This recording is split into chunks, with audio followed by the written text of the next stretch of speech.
Hello everybody, Pinstripe here. Welcome to the very first episode of Hogs of War Bootcamp, where we discuss everything and anything to do with this wonderful game. Today's topic is of course on melee weapons, when you should use them, how you should use them, and really whether or not you should use them at all.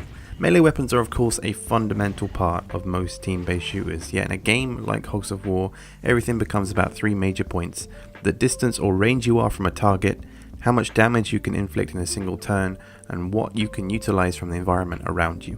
So before I talk about range and utility, I have to mention damage numbers. This is the most important building block of the game, as other things like the management of ammo and separate buildings like turrets and things, that's just not really a part of the overall experience. Knowing how much damage you can output on a single player with a particular weapon is the first step into understanding how you can deal with certain situations within the game. Melee weapons are extremely situational in Hogs of War, and it can be difficult to understand when is the best time to use them and when is a better time to simply shoot someone in the face with a rifle or a shotgun. Now, the range or distance you are from a target is where we see the slight incorporation of damage fall off, meaning the further away the enemy is from you, the less damage your weapon will do. But this really only applies to weapons that require the player to input the amount of power needed to close the gap. In short, accuracy. Explosive weapons such as bazookas, grenades, and certain rockets need a form of power-based accuracy in order to do any kind of damage, and that also includes trajectory of the explosive, how far it will be travelling, and if there are any obstacles in the way. Power equals distance. Alongside all this, knockback also plays a huge role in the way that damage can be created, often with heavier weapons packing a much larger punch compared to the smaller items within Hogs of War, and that leads me off to my third point, being the map. Now, Hogs of War boasts a huge map variety that differs within single player and multiplayer, but ultimately completely changes the way a single round can be played out. The difference between winning and losing isn't always about having the height advantage, Anakin, it's always about the strategy. So the maps themselves offer a wide variety of different ways environmentally to inflict further damage upon your enemies. Minefields are probably the most dangerous, ranging from different sizes, and if an enemy pig gets pushed into one of these areas, they will detonate a mine that will inflict at least 20 damage per hit, and combine that with the overall size of the minefield, it can basically spell game over if you are caught in the middle of one of these. Water deals damage in a similar way to minefields, except in this case they are done much faster. If a player is hit in the middle of a body of water, their health will rapidly deteriorate until they're able to swim to the nearest section of land. I can also add as well that there are certain cases in multiplayer and in single player where bodies of water are poisoned, and you can tell the difference between a normal set of water to a poisoned set of water by the color difference. Poison will be bright green and normal water will be just simple blue. And if a enemy pig gets dropped into the middle of a poisoned body of water, if they somehow swim out of the water and survive, they will then be poisoned themselves, so every turn they will lose 10 health. The final environmental factor, which is also the rarest, is the explosive barrel, which when shot or damaged can explode and dish out a maximum of 75 damage depending on where the enemy pig is standing. This does of course make it very situational, which in essence just simply adds to its rarity. So where exactly do melee weapons come in? Do they perfectly incorporate all 3 points of range, damage and utility? Are they powerful? Not really. Simply put, melee weapons are seen as either a last resort or a very situational tool. Their damage numbers are pretty damn pitiful compared to everything else. First up on the board we have the bayonet, which dishes out a pathetic 10 damage. It is of course the player's first introduction in the single player campaign to melee weapons. It offers low damage, low range and very low knockback. Yes, melee weapons are situational, but the bayonet simply struggles to take advantage of this. Its low range and knockback simply means that if the player takes out a low health enemy, they risk damaging themselves in the process.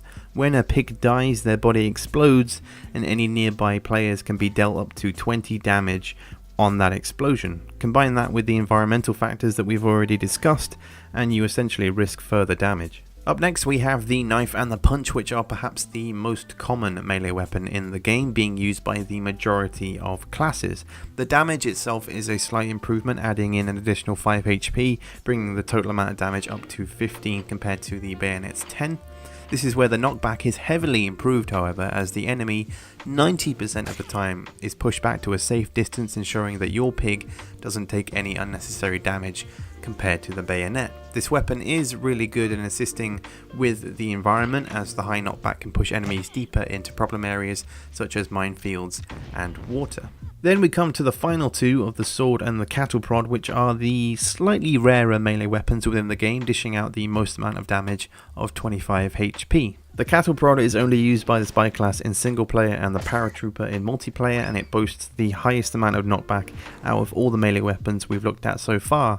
The sword comes in a close second place, but is only used by the higher classes in the game, being the hero and the legend, which takes you a while to get to in the single player campaign. For me personally, I have a particular method when it comes to melee weapons within Hogs of War. As I've already stated, the key parts of damage numbers are how much health the enemy has and how much damage you can inflict upon them in one single turn. The majority of the time I will take the preference to gain myself an extra turn rather than simply kill a single enemy. What I mean by this is utilizing what I like to call the poison trick. If at any given point during a game an enemy pig has been poisoned, which as we stated earlier causes them to lose 10 health per turn, it can give you the opportunity to gain yourself an extra turn without taking any damage.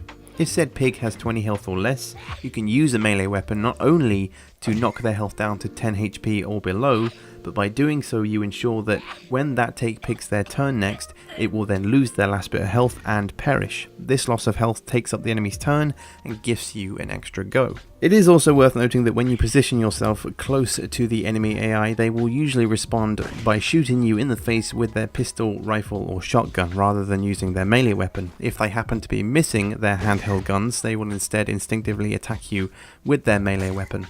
Oh, and just so everyone knows, melee weapons do not work against hidden pigs, tanks, pillboxes or artillery, so don't embarrass yourself by wasting your go and swiping at absolutely nothing. So overall, melee weapons within Hogs of War are very situational. They require a balance between having a knowledge of damage numbers and understanding when is the best time to use them. The knockback of each melee weapon varies, of course, so they are best used when close to environmental areas as we discussed, or when you're trying to gain the high ground. Because Hogs of War is a turn-based game, you always have to be thinking one step ahead of your opponent. It doesn't work like TF2 or Counter-Strike where you can move around freely and you aren't constrained by a time limit. It's simply about the strategy. So get out there, download Hogs of War on Steam, stab some pigs, and watch them drown. So that's pretty much going to wrap everything up for the video. I hope you guys enjoyed everything and learned a little bit about this game that I love so dearly. I'll be making more on this series and making it a very regular occurrence on the channel, so please let me know what you think in the comments about the video and everything in between, and in the meantime I will catch you guys later for the next one.